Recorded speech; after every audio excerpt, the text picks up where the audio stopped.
Hi and welcome to Fenix Light UK. In this video we're going to look at the latest security torch from Fenix, the TK25R.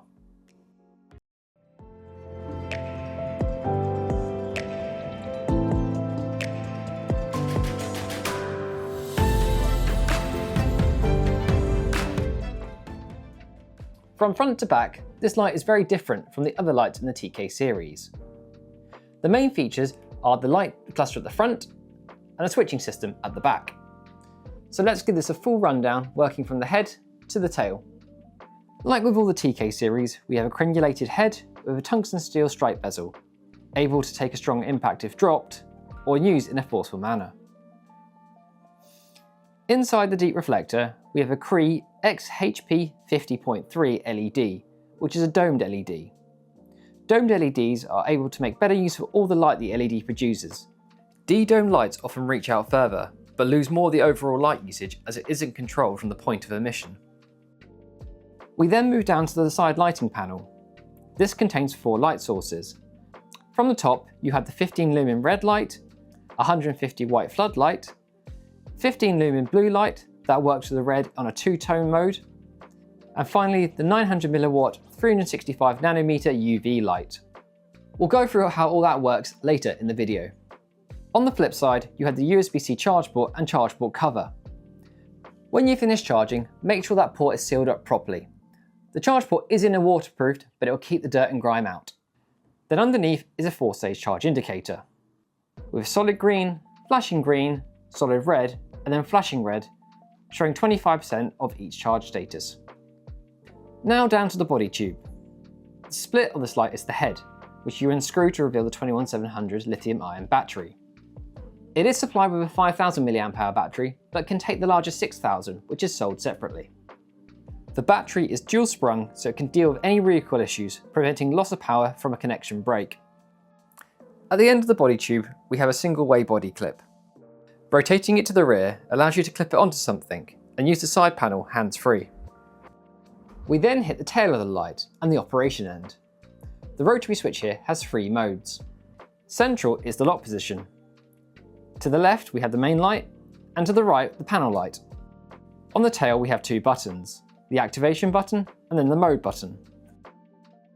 So that is a rundown of the light. Next we'll move on to operation. If you've been watching so far, why not give it a like? It helps the video to be seen by more people. Right, let's move on to that operation. So, when in the lock mode, the torch won't activate, which is great for when the torch is not in use. For long-term travel or for storage, isolating the battery is always recommended. The lock mode will also turn the light off, even if you're moving from the main to the side light. If you flick the switch to the left main mode, we can use the spotlight. Using the activation switch, half presses will give you momentary, whilst the full press will give you full activation. The second switch is the mode button, which will allow us to select the output we want. With the torch turned off, holding it will give you instant strobe, but will turn off once released. With the torch on, we can go through the modes. We have 4 white light modes. These are low, 30 lumens, medium, 350, high, 1000, and turbo, 3600. Low will last for 55 hours and out to 30 meters. Medium, 7 hours and out to 100 meters. High, 3 hours and out to 170 meters.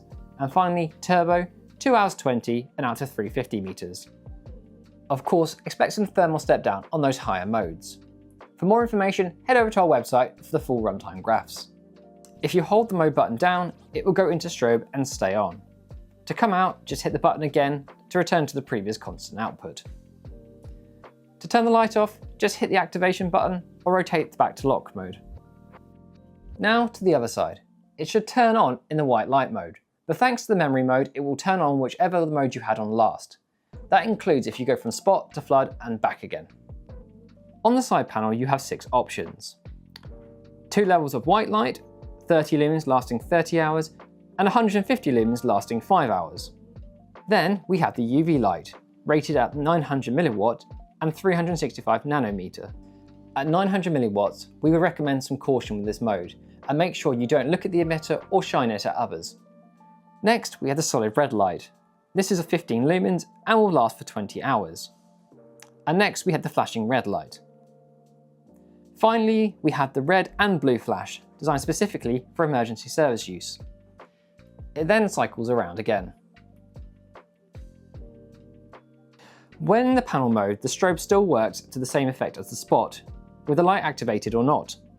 So that is the operation done. Let's look at the dimensions. The TK25R comes in at 164mm long, with the widest diameter, which is the head, at 36mm, and the narrowest part being the body tube at 26.2mm. Weight-wise, we're looking at 225 grams, including the battery. It has been drop tested to 1.5 meters and has an IP68 waterproof rating.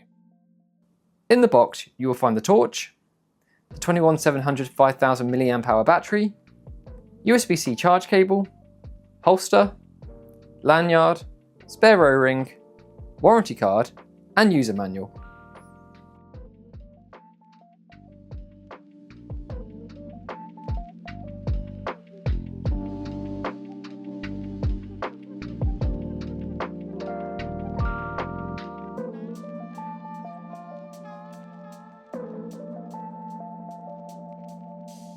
So that wraps up the TK25R. This light is great for all security and policing purposes, as well as being a great all-round light for those outdoor ventures. For more information on the TK25R or any of the other lights in the Fenix range, head over to our website, fenixlight.co.uk, where you'll find more in-depth information. Right, we'll close up this video by saying thank you for watching, and so you get notified when we release the next one, make sure you're subscribed to the channel. Thanks again, and we'll see you on the next video.